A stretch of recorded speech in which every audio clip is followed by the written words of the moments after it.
How good is 6'7", 17-year-old Anton Silayev? Zach Benson is still sticking around with the Buffalo Sabres, and we'll end things off with a game on the line segment for the 2015 NHL Draft. All coming up on today's episode of Locked On NHL Prospects. You are Locked On NHL Prospects, part of the Locked On Podcast Network. Your team every day.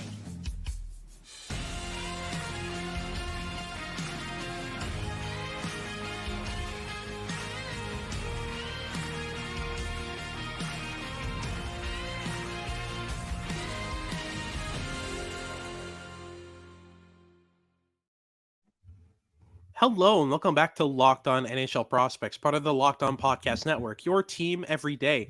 On this podcast, we break down everything prospects related for you 5 days a week, Monday to Friday. I'm Hadi joined by Sebastian.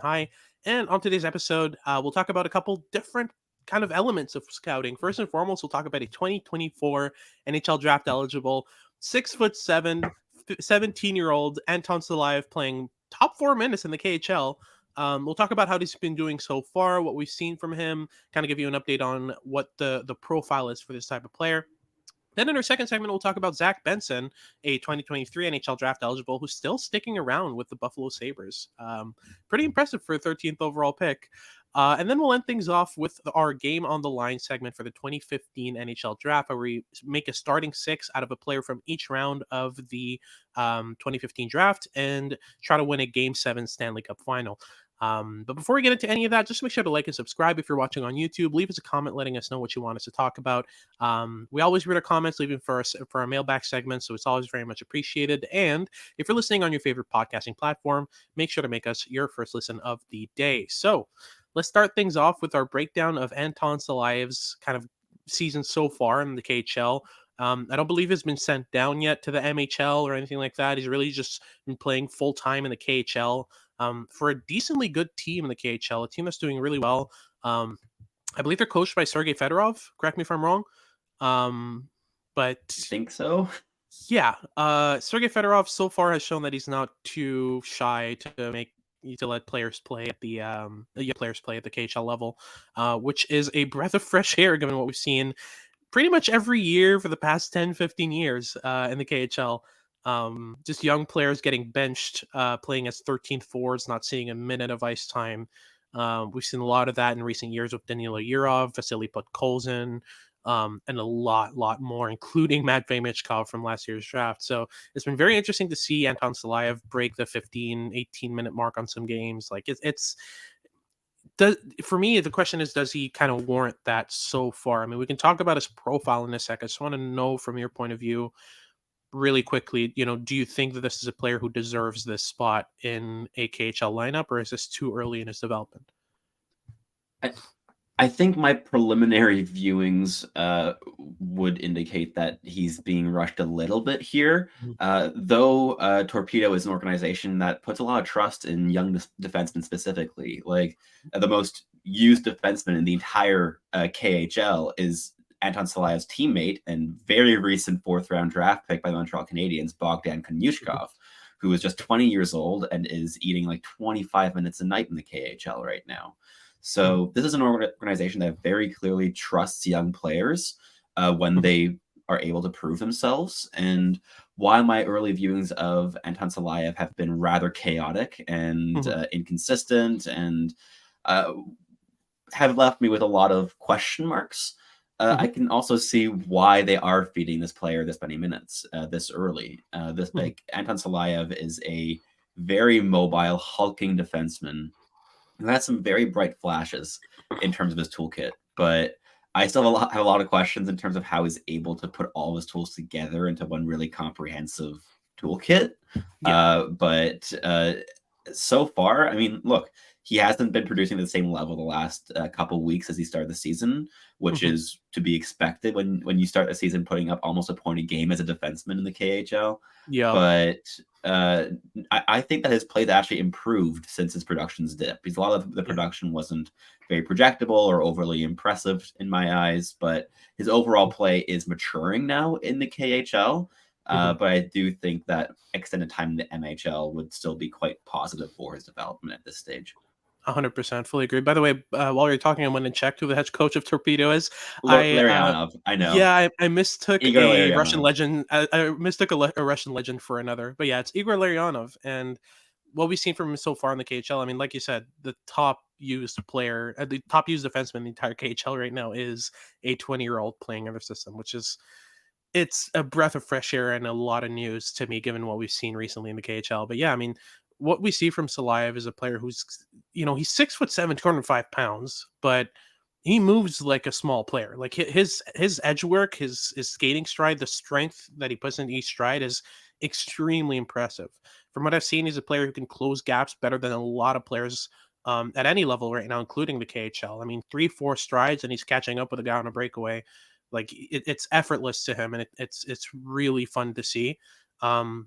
The tools themselves are also impressive. Like even though 6'7", 205 pounds, he's not relying exclusively on his strength to win battles. We've seen that a lot with Russian players at junior levels and of this age. I mean, I think of Daniil But last year. Like that was a player who Yeah. relied exclusively on his strength to win battles. And the moment he got put into board battles against players who were much smaller than him, but have refined board battle technique and can get under opponents' weight and use leverage to win battles. He did not know what to do. He's getting out muscled and outworked and out battled in the corners by 5'10" defensemen. Like it was, you don't see that from Silayev. He doesn't get caught off guard. He's able to use leverage to win battles. And on top of that, I mean, the breakout skill is there. There are small details like fakes, shoulder checks and stuff like that separate him from the competition and allow him to create more space on the ice just by virtue of faking a pass one way and going the other, knowing that his teammate's already there. He scans the ice really well as well. But other than that, it's a very raw profile. This is a player who needs a lot of work. In terms of his positioning in the defensive zone, it's rough at times. Yeah. In the offensive zone, he's basically magnetically stuck to the offensive blue line. He does not activate at all. He's not a player who's going to see and seek out opportunities to venture below the hash marks or even to the hash marks. He's stuck on that blue line. I understand the fear. Like you want to be there for your team, if ever a turnover happens. But like I said, he's got the stride to be able to get back and catch up with breakaway players in 3 to 4 strides. So I would like to see him be a bit more daring off the puck and move forward and shorten the ice in the offensive zone, because man, that would help his game so much, because he's got a wicked shot. He's got some decent vision. But if he's never in a position to exploit it to its full extent, I mean, it's going to go to waste. But yeah, do you see those as a development objectives for him, or is he just the type of player where you have to steer him towards a specific direction to make him as effective as possible? I think in order to find that out, he's going to have to work quite a bit on his scanning habits and his processing of the game. I Yeah. think once he's able to put in some work on that front, then we will have a better idea of just what he can be molded into. Because if he's able to really progress and scan a lot more frequently at 200 feet in all 3 zones, and actually showing progress and how he processes the game and how he uses the information that he collects on his scans to solve problems that are encroaching in on him. Because as of right now, that's kind of my biggest worry. And if that remains a problem, I would kind of want him to be a bit more conservative, because you have that extra safety net there where you're not necessarily risking too much when you are making those offensive plays. But if he's able to really work on that and calibrate his risk assessment gauge when he does activate, if he learns to do so, then I think we have a far more interesting prospect here with a far higher upside, because you can actually trust him to make his own decisions and to take calculated risks rather than just either like all or nothing it, which is kind of what I've seen with Silayev. Like I've seen some games where he activates a ton, and it's just kind of like a mental thing seemingly, where there's certain games where he's like, okay, I'm going to play offense, and certain games where it's like, I'm just playing defense today. And he's been playing more defensively since the start of the KHL season, which is another reason that his point totals have dropped. And I have liked him more in that role as of right now. But in terms of long-term projection and development, it can go either way. I really need to see some progress on the mental side of the game to feel comfortable projecting him as a potential offensive piece. because if the mental game doesn't quite catch up to the physical tools, I wouldn't really want him to be risking things for offensive opportunities at the NHL level either. Makes sense. And real quick, before things off, he's got basically the exact same frame as Maverick Lamoureux. Do you see them as players who are comparable or not yet? Stylistically very different. I think Mhm. Lamoureux is a lot more composed and calm defensively. I think he's positionally a lot more aware in his own Mhm. zone.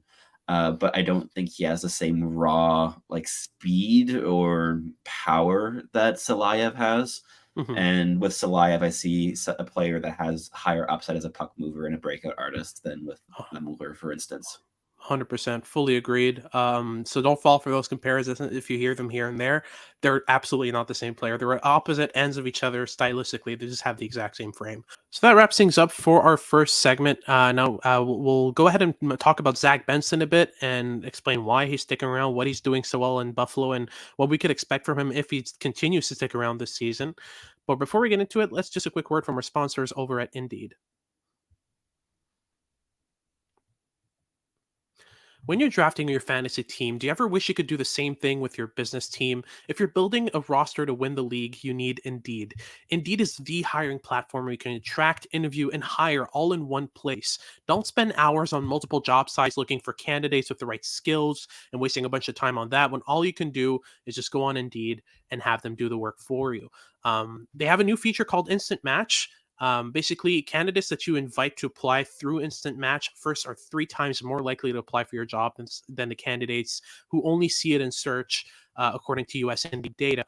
And with Instant Match, basically the way it works is as soon as you sponsor a post, you get a short list of quality candidates whose resumes on Indeed match exactly what you're looking for, or as close as possible. And then you can invite them to apply right away. So join over 3 million businesses worldwide using Indeed to hire great talent fast. It's a system that works. It got me my day job. It's a very effective way to go about hiring people for your business. And Indeed knows when you're growing your own business, you have to make every dollar count. So that's why with Indeed, you only pay for quality applications that match exactly what you require for the job that you're looking to fill. In the minute that I've been talking to you, 16 hires were made at Indeed, according to Indeed data worldwide. So just go to indeed.com/locked on to get started right now. Look at you started with Instant Match and set you up well on that side. So again, that's indeed.com/locked on.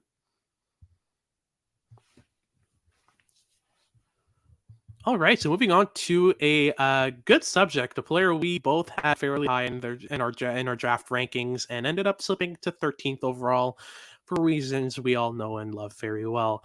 Nothing's changed in the NHL seemingly because right now Zach Benson is playing, looking, and developing like an NHLer.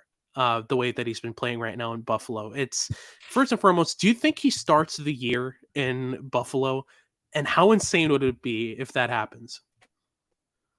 At this point, I think he might get a 9-game trial. Yeah. I still am a little bit skeptical that he's going to stick with the team, mainly just because I think that Buffalo's been quite patient with their prospects, and Yeah. I think that's a great strategy in Mhm. terms of development. And that said, I think that Benson could be a very solid NHLer right out of the gate if Yeah. the Sabres kept him, and I think he'd do just fine. Mhm. But I think that next season, going back to the WHL with the Wenatchee Wild, would kind of just be the cherry on top of his junior development. I think that Mhm. having that extra time to just fully lean into his skill and his production and his overall offensive game would be really, really great and kind of solidifying his projection as a skill guy primarily, Yeah. rather than perhaps falling into the trap of developing him as a third liner because he has that intensity and that off puck game that's so strong. Mhm. But I am just very happy to see how well he's been doing with Buffalo throughout training camp, throughout preseason, Mhm. because it's honestly quite vindicating with just how much we seemingly were yelling up at the clouds of just how good Zach Benson was for the entirety of last year. Yep. And to see him flourishing now against professional competition is really nice to see. 100% fully agreed. The only thing is I'd say the way he's playing right now is I'd find it very difficult as a coach or as a GM to justify not keeping him in the lineup. He played last preseason game on the same line as Tage Thompson and Jeff Skinner, I believe, or was it Dylan Cousins? Either way, like he was playing on the first line, and through the first two periods, I believe he was -3 when he was on the ice for 3 goals against, but by the third period, he had scored a goal and was playing exceptional hockey. And that's one thing that very early in my career, through talking to scouts and coaches and etc., one thing that came out when I was trying to figure out how to identify hockey sense, Greg Revak, a friend of the show, told me watch for the players that perform better in the third period, because usually what happens throughout the game, a player reads and figures out what the opponents that he's facing regularly are going to do, and by the third period he already has a good idea of what they're going to do before they do it. So a player that's smart enough, when they get to the third period, they're better than they were at the start of the game, because they've evolved to adapt around opponents' habits, around their tools, in order to make things work. And that was exactly what we saw from Zach Benson in that period. And beyond that, I mean, in the game against the Boston Bruins, he won a board battle single handedly against Matt Grzelcyk, where Matt Grzelcyk was trying to wait for his teammate to blow the zone so he could just kind of chip it over the offensive blue line and into his path. But Benson read that, jumped on Grzelcyk as soon as possible, outmuscled him, pinned him against the boards, got the puck, and played it out. Like it just, and that all happened so quickly. And people were surprised. We're like, wow, I really didn't expect that from Zach Benson. I'm just like, he's done this, like he's been doing this like 20 times a game per game, every time he hops on the ice for what was before the Winnipeg Ice and is now the Wenatchee Wild. This is nothing new. I mean, we're talking about a player who regularly performs these kinds of things on the forecheck. He's not a pure skill player. He's not a player who's just going to, get pucks from the boards to the middle, make a sweet deke and a pass to the slot. Like he's able to do that. But Zach Benson is so much more than that. And I find it a very much a shame that, NHL GMs and scouting teams allowed his size and lack of kind of explosive, impressive skating to get in the way of that. Because you're looking at him right now, and his skating's not a hindrance, his size is not a hindrance, and he's doing everything he's able to do at the junior level, at the pro level. So it's just, what's the disconnect there? Are we still going to keep having these debates and arguments every year about smaller players versus big ones? Because in my mind, there's no way in hell that Daniil Boot is a better player than Zach Benson. And the fact that he was drafted before him, it there's a disconnect there, right? Yeah, I do think it's evolving and changing with time. Like Yeah. go back like 10 years and a player like Zach Benson wouldn't have been drafted in the first round, let alone top 15. So I do think there is a slow shift on that front, and you're seeing particular organizations that are kind of going against the current with that. So Yeah. I'm thinking of teams like Minnesota and Carolina, Columbus, Buffalo, that Mhm. are starting to draft in a sense that is a bit closer to how like the public sphere uh, would kind of approach the draft as a Mhm. whole. Um, but yeah, look, like Zach Benson is a player who, as you said, is a terrific playmaker, tremendously engaged off puck, one of the Mhm. smartest players we've seen come through the draft in the last, what, 3, 4 years. Yeah. And he should not have dropped outside the top 10. I fully agree. This is a player I Mhm. had ranked 5th overall in the same tier as Leo Carlson. Same here. And I'm a massive fan of his. Now, at least for the time being, for the foreseeable future, I do still think it's going to be a mold of player that gets undervalued at the Mhm. NHL draft. But I am seeing quite a big shift overall. Like Yeah. going back to like the DeBrincat draft, for instance, where he fell to like the mid second, and even just a couple years later, Cole Caulfield went 15th overall. Right, Mhm. like there is a shift happening on that front. But yeah, it's definitely still apparent that skating and size are two of the most valued assets in the league, and those are the two things that Zach Benson lacks. Yeah. Quite the opposite for Anton Silayev, though, right? I mean, it's just Indeed, that very those are the different two players here. things. Those are the two things he has, and he's probably going to get drafted top 5. But we'll see how that works out. That's been it for our second segment. Then we'll move on to our third segment. We're going to do our game on the line segment for the 2015 NHL Draft. Right after these messages from our sponsors over at FanDuel. Snap into action this NFL season with FanDuel, America's #1 sportsbook. Right now, new customers get $200 in bonus bets, guaranteed, when they place a $5 bet. That's $200 in bonus bets, win or lose, that you can use on anything, ranging from player props to spreads to over and unders and far more. If you've been thinking of joining FanDuel, there's no better time to get in on the action than right now. So visit fanduel.com/lockedon and kick off the NFL season. FanDuel, official partner of the NFL. Alrighty, so to close things off, we'll end things up with our Game on the Line segment for the 2015 NHL Draft. If you're new here and haven't heard of this yet, go check out the other ones. It's a pretty interesting project here where we basically pick a player from a different round and make a starting six lineup with that, 3 forwards, 2 defensemen, and a goalie, and basically try to win a Game 7 final. Game 7 Stanley Cup final against each other to see which team would probably win that. We kind of break that down for you. This time we're going for the 2015 NHL Draft. We've been working our way backwards from 2023.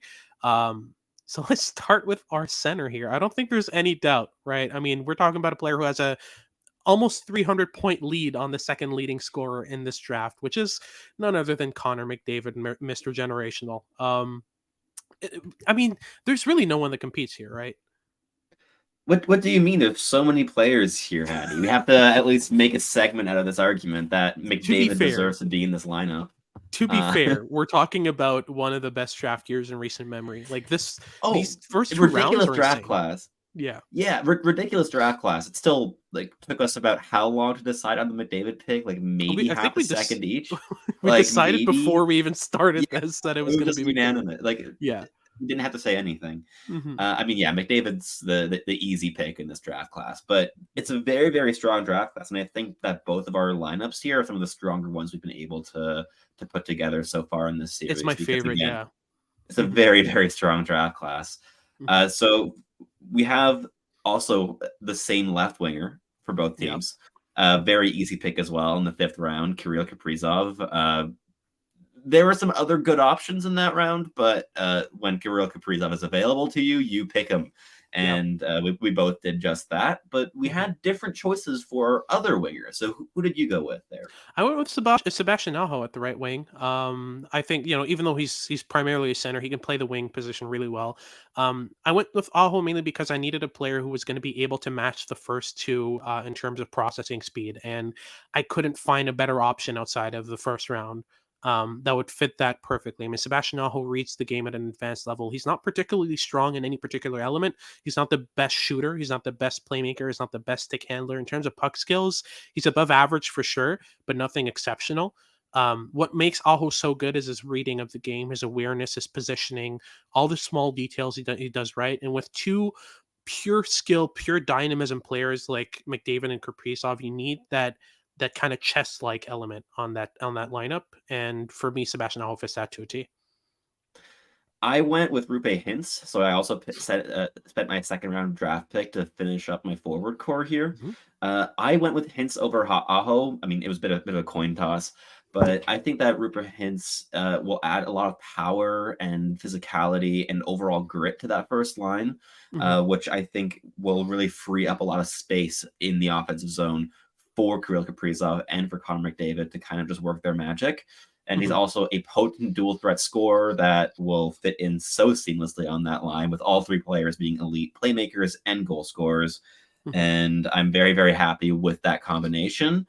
While Hintz is not the same level of defensive player as Sebastian Aho is, I think that he will complement the other 2 players a bit better in the offensive zone. And again, this is a Game 7 OT, first team to score type of segment that we're doing, and at the setting that we're working in. And I think that Roope Hintz gives me a slightly better chance of putting the puck in the net than Sebastian Aho would. So that would justify my choice on this one. Makes sense for sure. Moving on to our D core, we have completely different defensemen and a different goaltender as well. I went with a pairing of Marcus Nudivara and John Marino.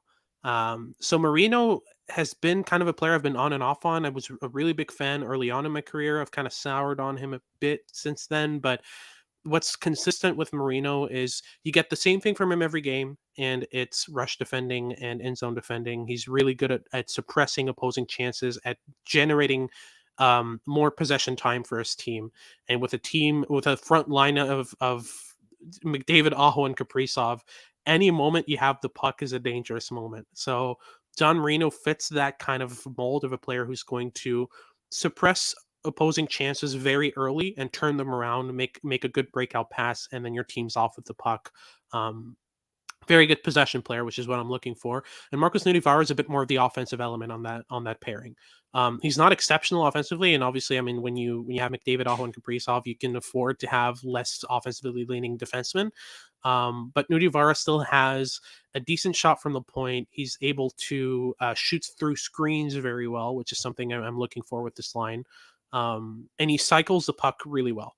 And when you have that combination of skills on the back end, even though there's no high-end defender, high-end defenseman in terms of overall talent, there's no Norris candidate on either of our defense pairs. But when you have the right set of skills to complement that first line, I'm fairly confident in what they can do together. I went with the current LA Kings pairing. Mhm, I went with Matt Roy and Gavrikov as mhm, my back two. mhm, I think that they give me a decent amount of stability and composure on that back line. Uh, Roy is really a stay-at-home defenseman that I can trust to be uh, overall effective and simple defensively, who mhm, clears the slot decently well off puck. He mhm, closes his gaps all right. He's a perfectly average, like number 5 defenseman in the NHL, which mhm, was totally fine for my 7th round draft pick here. I mean, I mhm, spent my big draft capital up front, mhm, and Gavrikov is a bit better as a defenseman. He's a bit more interesting, a bit more of a two-way player, mhm, and I've really quite liked how he's developed, especially in the last like 2 years. I thought mhm, he's taking a really big jump. There's a reason he was a big deadline trade last season, mhm, and LA got a very good, like a bang solid top 4 defenseman out of him so far. And mhm, I'm happy to add him with the 6th round draft pick here. So I think he adds a lot of stability and overall a bit of backbone onto my team there because again, mhm, the forward line is dynamic on its own. I don't really mhm, need an offensive piece on my back line here, but I mhm. think that adding that stability and overall the experience and composure that Roy and Gavrikov bring is quite positive for my lineup. But Makes in sense. goal, we have one final little showdown here of two separate players, and I'm curious to hear your argument for your goaltender. Yeah, I went with Samuel Montembeault in goal. The argument's pretty simple. He was one of the rare shining lights on a Habs line on the Habs team last year that was fairly rough, and he's one of the only reasons the Habs didn't get a top 4 pick. He played some exceptional hockey at times throughout the year, and I genuinely like the composure and kind of he's just unwavering in that. He doesn't really seem affected by what's going on around him. That can be a good thing and a bad thing. I feel like it's more of a good thing with Montembeault. The thing is, in this draft, there weren't many goalie options that inspire confidence. So, it was basically between him, Aiden Hill, and Dan Vladosh, which is just not the most star-studded goalie lineup ever. But yeah, talk me through yours. I mean, I also kept my decision very simple, considering that Mhm, we are talking about winning a Game 7 Stanley Cup final. I went with the very recent Cup winner with Aiden Hill in net. yeah, I kept it quite simple. Now, I don't think that Aiden Hill isn't necessarily a Vezina caliber goaltender, yeah, but he got hot at the right moment in the playoffs, and I thought that he was playing some of his most consistent hockey as well of his mhm, career in the playoffs. I've liked him in flashes previously, and it seems like he finally got some stability last year and he mhm, took off in the playoffs. So, in mhm, terms of a goaltender who I trust when the pressure is high, he is mhm, the one goaltender in this draft class that has proven to be able to do it at that level. mhm, And while I agree with you that Montembeault was one of the very, very few bright spots for the Montreal Canadiens last season, mhm. I think I need another year or two of him proving himself to be able to kind of trump a goaltender that just won the cup. Makes sense for sure. For me, this lineup is very tight. Yeah. I still believe slightly more in the defense pair and the fact that Aho is the right winger on this offensive line on my team. I think that will just barely edge out the combination of skills that you've got on your team, mainly just because, like I said, the complementary elements of having Marino and Nudivara on the ice at the same time as McDavid, Aho, and Kaprizov would be very interesting. Like this front five in total, I feel works really well together. The goalie's a coin toss because goalies are goalies, and you never know which one of the two is going to hit a hot streak. I mean, even though Aiden Hill just won the cup, he hit the first consistent streak I've ever seen from Aiden Yeah. Hill. So it's really a coin toss. I don't think we even need to discuss goaltenders in this conversation. But give me the argument for your team.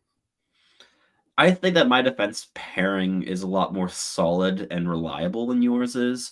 Like Mhm, Nudivara is injured a lot, and defensively is a bit more iffy. mhm, And while I do really like John Marino's transition defending, I am not quite as convinced by his in zone defending. mhm, Whereas Gavrikov is one of the most solid in zone defenders in the league, and there's a reason that LA paid a pretty big price to acquire him a couple mhm. months ago. And Matt Roy, again, is just very, very simple, very solid. The Mhm. transition burden is going to fall on the forwards, but I have McDavid on the ice. It doesn't really matter to me. Yeah, And I think that I have a bit more balance in terms of that offense to defense. Whereas for you, I think your best defensive player is actually Sebastian Aho. mhm, Whereas I went more defense with my actual defensive pairing in order to go with the all-out offense of Rupe Hintz, McDavid, and for sure. Kaprizov. Makes sense for sure. But that wraps things up for today's episode. Thank you very much for tuning in. Make sure to like and subscribe if you're watching on YouTube. Leave us a comment letting us know which one of our two teams would win. And if you have any questions, leave them in the comments below as well. And if you're listening on your favorite podcasting platform, make sure to make us your first listen of the day. For your second listen of the day, make sure to check out Locked On Sports Today. They've got all your updates and news about what's going on in sports. And make sure to tune in for our next episode as we continue our prospects talk. This has been Hadi Kalakesh with Sebastian High, and we hope you tune in next time.